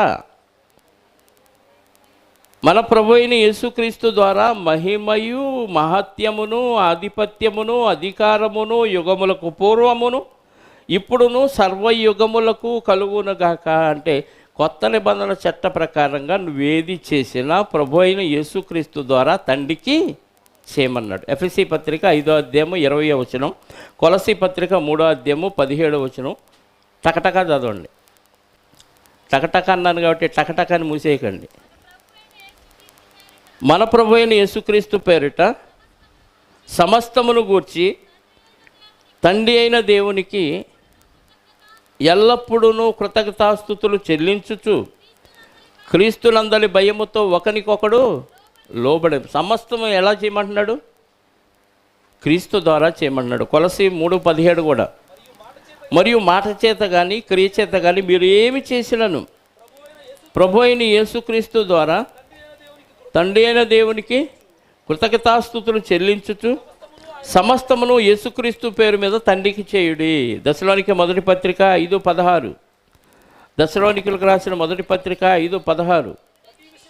ప్రతి విషయమునందు కృతజ్ఞతాస్తుతులు చెల్లించుడి, ఇలాగు చేయుట యేసుక్రీస్తునందు దేవుని చిత్తం. ప్రతి విషయంలో కృతజ్ఞతాస్తుతులు ఎలా చెల్లించాలి? యేసుక్రీస్తునందు దేవుని చిత్తం. ఇది యేసుక్రీస్తు ద్వారా చెల్లించాలి. రోమాపత్రిక 7వ అధ్యాయము 25వ వచనం. రోమాపత్రిక 7వ అధ్యాయము 25వ వచనం. మన ప్రభు అయిన యేసుక్రీస్తు ద్వారా దేవునికి కృతజ్ఞతాస్తుతులు చెల్లించుచున్నాను. హెబ్రీ 13:15. హెబ్రీలకు రాసిన పత్రిక 13వ అధ్యాయము 15వ వచనం. కాబట్టి ఆయన ద్వారా మనము దేవునికి ఎల్లప్పుడూ స్తుతియాగము చేయుదము. ఆయన ద్వారా అంటే యేసుక్రీస్తు ద్వారా. కాబట్టి ఫైనల్గా యోధా గారు ఏం చెప్పాడు? అన్నిటి ద్వారా ప్రభు అయిన యేసుక్రీస్తు ద్వారా దేవునికి మహిమయు మహత్యమును ఆధిపత్యమును అధికారమును యుగములకు పూర్వము ఇప్పుడును సర్వయుగములకు కలుగునుగాక. దేవునికి యేసుక్రీస్తు ద్వారా మహిమ. యేసుక్రీస్తు వారు కూడా దేవునికి మహిమ వచ్చే విధంగానే భూమి మీద బతికాడు. కాబట్టి యోధా పత్రికలో అబద్ధ బోధకుల గురించి, అవిశ్వాసుల గురించి, భక్తిహీనుల గురించి దేవుడు జాగ్రత్తగా యోధా గారి ద్వారా రాయించాడు. అందులోని ఆత్మీయమైన పాఠాలు కూడా మనకు నేర్పించినందుకు దేవునికి యుగములకు పూర్వము సర్వయుగములు మహిమ యేసుక్రీస్తు ద్వారా కలుగునుగాక. ఆమేన్. ప్రార్థన చేసుకుందాం. క్రీస్తు యేసునందు మమ్ములను అత్యధికంగా ప్రేమించిన మా పరలోకపు తండ్రి, క్రీస్తు యేసులో మమ్మల్ని భద్రపరిచి క్రీస్తు యేసు ద్వారా పరలోకానికి చేర్చి కూర్చుండబెట్టిన మీ ప్రేమను బట్టి స్తోత్రాలు. నిజంగా తండ్రి, ఆయన భూమి మీదకు మీరు పంపించకపోతే మాకు పాప క్షమాపణ లేదు. క్షమాపణ పొందిన మేము భక్తులుగా భూమి మీద సంఘములో బతుకుతూ మమ్మల్ని మేము అతి పరిశుద్ధమైన దాని మీద కట్టుకొనిచు అనేక మందిని అతి పరిశుద్ధమైన ఆత్మ సంబంధమైన మందిరం మీద కట్టుచు తండ్రి అంత్య దినం వరకు మమ్మల్ని మేము కాపాడుకునే భాగ్యాన్ని వాక్యము ద్వారా మాకు అనుగ్రహించినందుకు స్తోత్రాలు. 2 రోజులు ఈ యొక్క కార్యక్రమం జరగటానికి ఎంతమంది పిల్లలు ప్రార్థించారు, ఎంతమంది పిల్లలు ప్రయాసపడ్డారు, కష్టపడ్డారు, ఎంతమంది బిడ్డలు తమ స్వహస్తాలు చాచి దానికి కావలసిన సహాయాన్ని అందించగలిగారో వారందరినీ జ్ఞాపకం చేసుకోండి. వంట వండిన వారిని, టెంట్లు సిద్ధపరిచిన వారిని, మైక్ సిస్టమ్ సిద్ధపరిచిన వారిని, మరి పరిచర్య చేసిన స్త్రీలను, పురుషులను, ప్రార్థించిన ప్రతి ఒక్కరిని జ్ఞాపకం చేసుకోండి. వారి వారి పనులకు, వారి వారి కష్టార్జితానికి తగిన ఫలాన్ని వారికి అనుగ్రహిస్తారని విశ్వసిస్తూ వచ్చిన బిడ్డలందరినీ సురక్షితంగా వారి గృహాలకు చేర్చండి. మీ చిత్తమైతే మీ కుమారుని పునరుద్ధాన దినాన ఆదివారమున మరలా మేమంతా కలుసుకోవటానికి కృపాక్షేమాలు మాకు దయచేయమని రేపు తెనాల్లో జరగబోతున్న ఇంటి వద్దకే సువార్త కార్యక్రమాన్ని తండ్రి దిగ్విజయంగా జరిగించండి. అలాగే గుంటూరులోని రెడ్డిపాలెంలో జరగబోతున్న జ్ఞాపకార్థ కూడికను కూడా ఘనంగా మర్యాదగా క్రమంగా జరిగించి కొందరి ఆత్మలను అగ్నిలోంచి తప్పించే వాక్యాన్ని అక్కడ తెలియచేయమని కోరుకుంటూ మహిమ ఘనత ప్రభావాలు మా అందరి ద్వారా మీరే పొందుకోనమని 2 దినాలు ఈ కార్యక్రమాన్ని చక్కగా అనుకూలంగా మీ అధ్యక్షతను జరిగించినందుకు మీకు క్రీస్తు ద్వారా కృతజ్ఞతాస్తుతులు చెల్లిస్తూ మా రక్షకుడు నీ ప్రియకుమారుడైన యేసుక్రీస్తు వారి యొక్క అతి పరిశుద్ధమైన ఘనమైన ఉన్నతమైన సమాధానము కలిగిన కనికరము కలిగిన నామములో ప్రార్థించి అడిగి వేడుకొంచున్నాను పరలోకపు తండ్రి.